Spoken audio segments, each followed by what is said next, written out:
जो आप वीडियो में देखने आए हो वो आपको वीडियो में देखने को मिलेगा। इस कहानी में आपको सब कुछ देखने को मिलेगा, हाँ ये भी। तो कहानी की शुरुआत में हम सारवाक नाम के एक गांव को देखते हैं, जहाँ पर जॉन नाम का एक अंग्रेज आता है। उसकी मुलाकात एक गांव के लड़के से होती है, उसका नाम बेलनसाई होता है। बेलनसाई जॉन को लेके अपने गांव के मुखिया के पास ले जाता है, उसका नाम हेनरी होता है। जॉन हेनरी को बताता है कि उसके पिताजी यहाँ पर कुछ सालों पहले आए थे और उनका सपना था कि यहाँ पर एक बड़ा सा स्कूल बने जिससे छोटे छोटे बच्चों की शिक्षा पूरी हो। हेनरी उसे रहने की जगह दिखाता है जहाँ पर बहुत सारे कीड़े होते हैं। बाद में बेलनसाई अपने समाज के साथ मिलवाता है। वहाँ पर जॉन की मुलाकात उनके मुखिया नेलाका से होती है। वहाँ पर एक लड़की आती है, उसका नाम सेलिमा होता है। जैसे ही जॉन उसे मुड़कर देखता है तो उसको एक ही पल में सेलिमा से प्यार हो जाता है। बाद में सेलिमा और उसके दोस्त जॉन का मनोरंजन करते हैं। इसी तरह यह दिन खत्म होता है, जहाँ हम अगले दिन हेनरी और जॉन को एक साथ बोलते हुए देखते हैं। हेनरी उसे बोलता है, अगर तुम इस गांव में रहना है और यहाँ पर स्कूल बांधना है तो मेरा एक काम करना पड़ेगा, मुझे कुछ सोना देना पड़ेगा। जॉन कुछ बोलती तो तभी उसके पहले सेलिका वहाँ पर आ जाती है और गाँव का मुखिया जॉन को बताता है कि सेलिका तुम्हारे बेड को गर्म करेगी। पर जॉन उसे नकार देता है क्योंकि उसने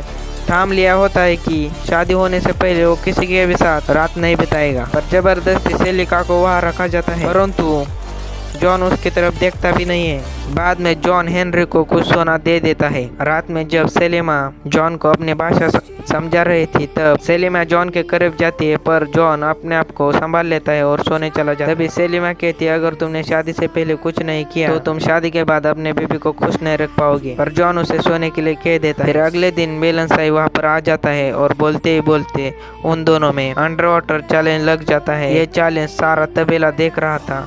1 मिनट के बाद बेलनसाई ऊपर आ जाता है, परंतु 2 मिनट होने पर ही जॉन बाहर निकलता है। बाद में हम देखते हैं कि हेनरी और जॉन एक साथ बात कर रहे हैं। तब हेनरी उसको बताता है कि मेरी एक बेटी आने वाली है, उसका नाम नेसिका है और वो बहुत पढ़ी लिखी भी है, वो तुमको जरूर पसंद आएगी। बाद में हम सेसिका और जॉन को एक साथ बोलते बोलते देख लेते हैं। जॉन अभी खुद पर कंट्रोल कर नहीं पा रहा था और बाद में वो अपनी शपथ भूल जाता है और सेसिका को किस करता है। बाद में हर रोज वो सेसिका के साथ सो जाता था। सेसिका उसे पूरी तरह से साथ दे रही थी। बाद में नेसिका नाम की लड़की उस गाँव में आती है, वो एक हेनरी की बेटी होती है। नेसिका और जॉन को लेके हेनरी यहाँ पर नदी पर आया होता है, पर उनको तभी 2 लोगों की लाश मिलती है। ये 2 लोग क्यों मरे, इसके पीछे क्या राज है, जॉन इसे ढूंढना चाहता था। बाद में हेरनी की पत्नी जॉन से कहती है, अगर तुम नेसिका के साथ शादी करते हो तो मैं स्कूल बनाने में मदद कर दूंगी। इस पर जॉन कुछ न बोल के वहाँ से चला जाता है। रात में सेसिका के साथ वो अपने प्यार का इजहार करता है,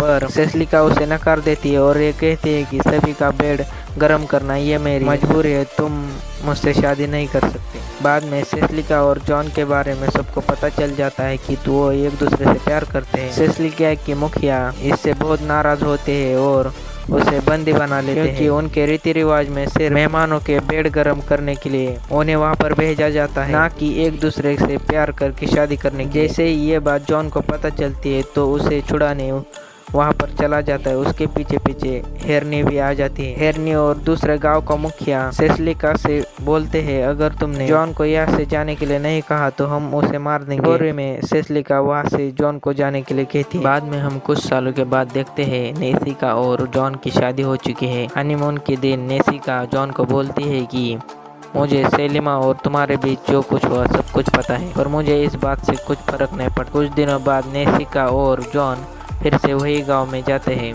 नेसिका और जॉन एक पिक्चर देख रहे हैं, पर जॉन की आत्मा सेलिका को देखने के लिए तरस गई। ये देखकर नेसिमा बहुत गुस्सा होती है और वहाँ पर जॉन के सामने कपड़े उतारती है और उससे प्यार करती है। तभी इसकी सफाई में जॉन बोलता है कि सेलिमा को मैं भूल चुका हूँ। जॉन जब नदी किनारे जाता है तब उसकी आंखें फटी के फटी रह जाती है, क्योंकि वहाँ पर वो बेलनसाई सेलिमा और उनके बच्चों को देखता है। तब वो अपने कामगार से पूछता है कि वो बच्चा किसका है। तब वो बताता है कि वो बच्चा तुम्हारा है। बाद में जॉन गुस्से में आकर सेलिमा से अपने बच्चे के बारे में पूछता है। तब सेलिमा जॉन को उसका बेटा दिखा देती है। दूसरे दिन जॉन अपने बच्चे के लिए एक टॉय बनाता है। जब ये सब कुछ हेरनी और उसको पत्नी को पता चलता है तब वो बहुत गुस्सा होते हैं और सेलिमा को मारने के लिए यहाँ पर एक बंदा बुलाता है।